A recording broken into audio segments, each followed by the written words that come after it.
دا فضل الرحمن خان دی څوک چې په سوات کې د فرحت آباد اوسیدونکی دی.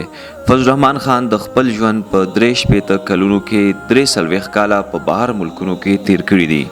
فضل الرحمن خان په خپل کلی فرحت آباد کې د مسجد نبوي صلی الله علیه و آله وسلم په شکل یو جماعت جوړ کړی دی چې ورته خلک د لری نه د کتو لپاره راځي. زما د ډېرې مودې نه د وایي چې د ینګسټر د زمانې نه زما دا خواهش و چې یاره ما یو داسې ښکلی جومات او داسې ښکلې ابادي په د خپل ملک کې په د خپل سوات کې وکړی چې په دې باندې زموږ دا ملک ښایسته ښکاري او زموږ په دې ملک باره کې خلک خبرې کوي چې یاره په دې ملک کې هم داسې ښکلې ابادیان شته.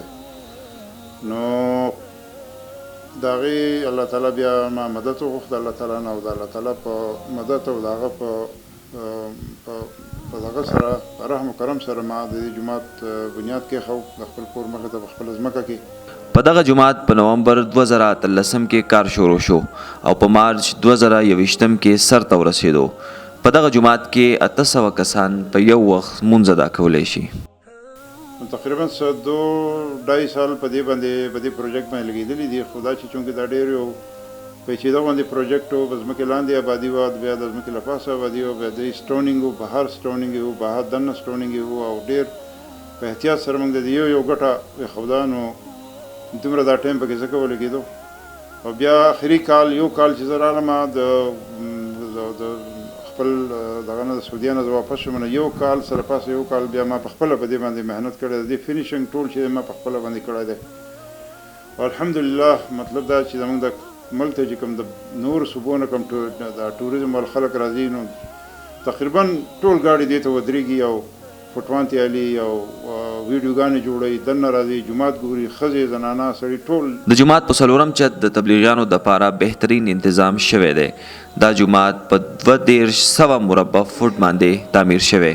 زما سره هر مسلمان چې مدینه منورې ته لاړ شي نو د مدینه منورې د ګنبد خضرا چې دی یا د هغې منارې چې دي د هغې ته چې موږ ګورو او د هغې منظر موږ مطلب چې مخامخ ته ودرېږو نو موږ ته روحاني سکون میلاویږي. او هر مسلمان زما څومره خیال چې د هر مسلمان همدغه فیلینګ دی کوم فیلینګ چې زما دی. نو زما په اړه کې دا خیال و چې یاره موږ مطلب دی چې د هغې مسجد نبوي د ګنبد او د هغې د منارو کاپي جوړه کړو. نو ما د خپل ارکټیکچر سره زما خبرې کېدې نو هغه ما له 3-4 نقشې جوړې کړې. خو ما ورته وویل چې بهی ما له به داسې نقشه جوړی مخامخ که نه ما چې زه تصویران راوړم د مسجد نبوي چې ته د هغې مطابق ما له نقشه جوړه کړې. نو الحمدلله هغه نقشه تقریبا کاپي کړې ده د مسجد نبوي د هغه ګنبد او د منارو نقشه یې کاپي کړې ده. فضل الرحمن خان دا هم وایي چې د دغې جومات تعمیر د هغوی د زړه غټ ارمان و کوم چې الله پاک سرته ورسولو. څوک چې دا ډاکومنټري ګوري د هغو ټول زما د گزارش دی او دغه زموږ صرف مقصد وي جومات جوړولو کې چې یاره الله تعالی زموږ دا پروجیکټ چې دی الله تعالی ځان ته قبول کړي، زموږ څه ریاکاري پکې را نه شي، زموږ د طرف نه پکې څه شوبازي را نه شي، ځکه چې دا صرف د الله تعالی د ذات د وجه الله دپاره دی. او دا دعا هر ټایم زه کوم چې الله تعالی دې زموږ دا پروجیکټ قبول کړي او منظور دې کړي.